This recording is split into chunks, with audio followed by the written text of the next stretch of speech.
Mario Soa, Aquapa Strong. Subscribe, like, share. So I want to get back to a couple of clients, Susan, Michelle, Julie, and Joe German. Joe German. Guys, I appreciate your questions about core work, and hopefully with some of the exhibits I'm going to give you guys today helps you in moving forward. When I think about core work for me, I think about two things. Do I want to really engage my hip flexors, or do I want to isolate my hip flexors? Most people, when they think about core work, think of sit-ups, contractual positions. They're not necessarily wrong, but the whole idea of that movement is that you're shifting a lot of the focus on your hip flexors. If you're sitting up and you're crunching up, you're not really engaging the rectus abdominal as much as you're really engaging those hip flexors. So today I'm gonna give you guys a few tips on how to really work your core and some of the stuff I do in engagement with my core work, all right? One of the things I'm gonna show you guys is gonna be down here.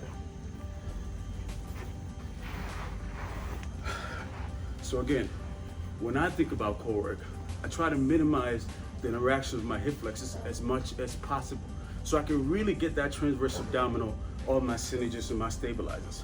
So something as simple as this. Sit there, hug your knees, right? If you're struggling to sit up, just sitting up, you already are working your core without engaging your hip flexors. So that's really basic, right? The whole idea is that your thigh is gonna wanna open for comfort. Your job is to keep them closed, to bypass those hip flexors. So again, I'm gonna close my thigh. I'm gonna hug my knees real tight, all right? If you are pretty sedentary and just starting out, you will feel it just sitting here. If you feel like you're pretty advanced and want something harder, elongate the arms. Keep the thighs closed. And then from there, work on just sitting up a few times. Thighs closed, real slow. I don't go so far down where my core is really, my hip flexors are really working. But as you can see, guys, I'm already shaking. And this is something I do on a frequent basis. But the difference is I'm really engaging all my synergist, my transverse abdominal, and all those stabilizing areas that keep the core going. It doesn't take much if you do it right. So that's sort of part one. You can get yourself up to any reps of your choice. But the whole point is that you have to go until it burns a little bit, or else you didn't really accomplish very much. Step number two. When you think about leg lifts, people think about leg raises, all right? Most people in their back will have certain level of lumbar lordosis, meaning that if I were to lift my legs up, right, at some point, there's gonna be a space in my back. You can put your finger or your pen or pencil right in there. You find that most people will put their hands underneath their glutes, which is good. But we're gonna go a step further. Besides putting the hands under the glutes, we're gonna elongate the legs. And the whole idea as I lift up is to only lift up on the basis of filling up that gap in my lower back. Once that gap is filled up, it will be right about here. It won't go all the way up. I go back down. Guys, the negative is key. If you power up these movements, you are gonna engage a lot of your hip flexors. If you really control the movement, you are gonna get your mid-core, your lower psoas, and your transverse abdominal. So it's all about control, not firing up and things like that. So I'm really slowing it down. And again, you can see my mid-core already shaking. This is what we want. I always look for the hardest ways to work out in the smartest way possible so I can do less of it. So again, making sure that that lower back lumbar lordosis area sticks on the ground. If you want an advanced motion from that, you repeat the same movement. We're gonna externally rotate your feet. Now this is really effective. Just try a few of these from the ground, turn your toes out, and just go for 8 or 10. Whatever number you want to give yourself to start. You're gonna really feel that mid-core. Keeping the feet out. Notice I'm shaking, guys. Again, I'm not using power exertions.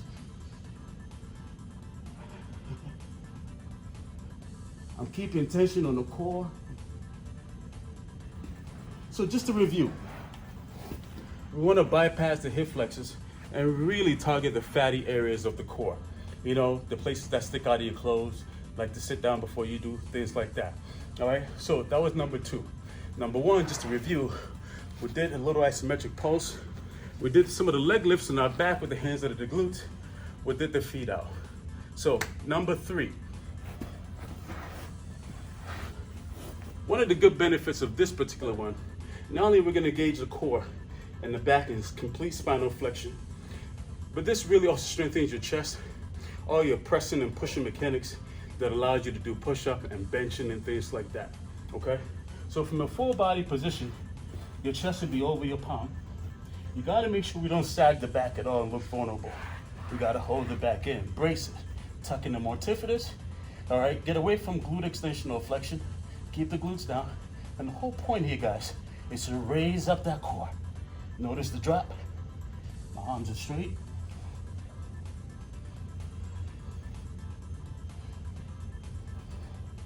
When you're doing core, or most things, this is all about the control. Explosive power does have its place, but control is everything. Notice I'm sucking it up, guys. I'm not going too low. Again, I make it as hard as I can on myself. That is another great routine. So the movements I've given you, so I'm sweating a lot, guys, because I'm doing this at the end of my workout. The movements that I'm giving you guys, again, we're bypassing the hip flexors. I'm trying to repeat those again, so you guys understand the point of this video is to ignore the hip flexors as much as we can and really try to hit the middle of the core, all right? The other part, one of my favorites, all right, really tough, but again, it goes back to the first movement that we did before of bracing and holding on to our knees. At this point, we're gonna open the palms wider, small hyperextension, collapsing the stomach, all right? This protects your back, allowing us to ignore the lower back and really engage the lower abdominal. Your core works best when your thighs are closed. Things are harder that way. When your thighs are open, not only do we not hit the core as much, but we stand on pulling something in our hip flexors. So we're gonna keep the thighs closed, small lean down, complete flexion. That's 2. That's 3. Take your time. Doesn't matter how many you get. It's just about doing it right. Nice job. Thighs closed.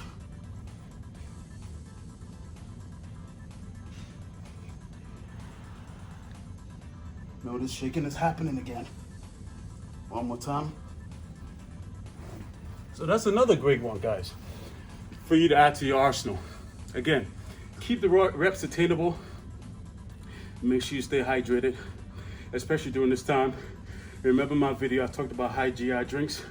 So make sure every 15 to 20 minutes that you are ingesting some kind of sports drink. Keep your stamina up, blood sugar up, so you don't pass out from your workout, okay? But don't forget, above all things with the core, you can have strong abs, but if it's not built in the kitchen, you will never be able to see it. You gotta do the right kind of cardio. When you do your cardio in relation to your core, one of my favorite guys I always talk about is jump rope. I jump rope all the time. It really slims me down very quickly. It's easy cardio, you can bring it anywhere. So I definitely encourage you to start the jump rope, especially during this time when people may be nervous to go to gyms or interact with folks. Is a nice way to get your workout on, get that knee flexion, hip extension, and get those areas active.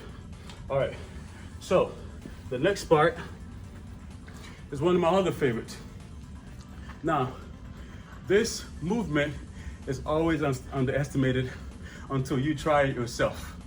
I bet you, no matter how good of a shape you're in, try this out and be faithful to it.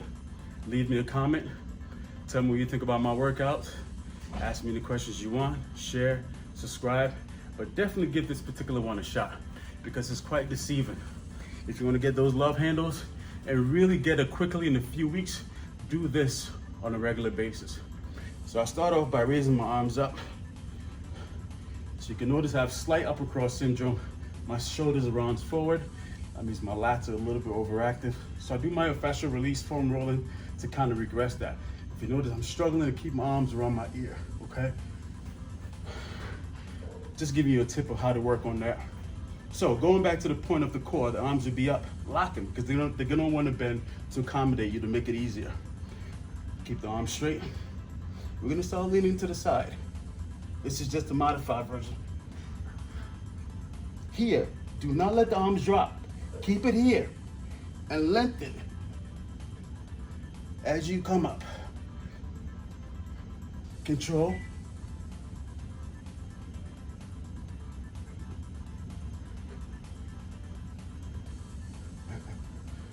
Really slow.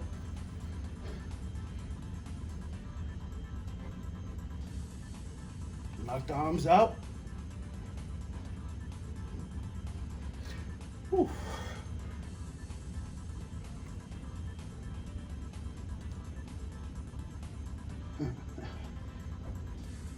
So that is the precursor for the advanced version of that same routine. Okay, so the advanced version, I normally use that to engage the legs as well if I'm gonna get on the legs later. So we're gonna let the knees bend.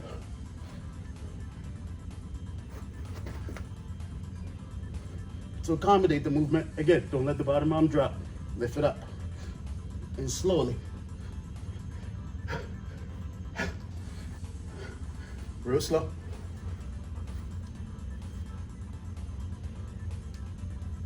The whole point is to come up slow. There's no way you are not going to feel this everywhere in your core. Take advantage of this, guys. I normally charge a lot for my programs, but you get it free online. All right, one more time, guys. Remember, slow. Slow.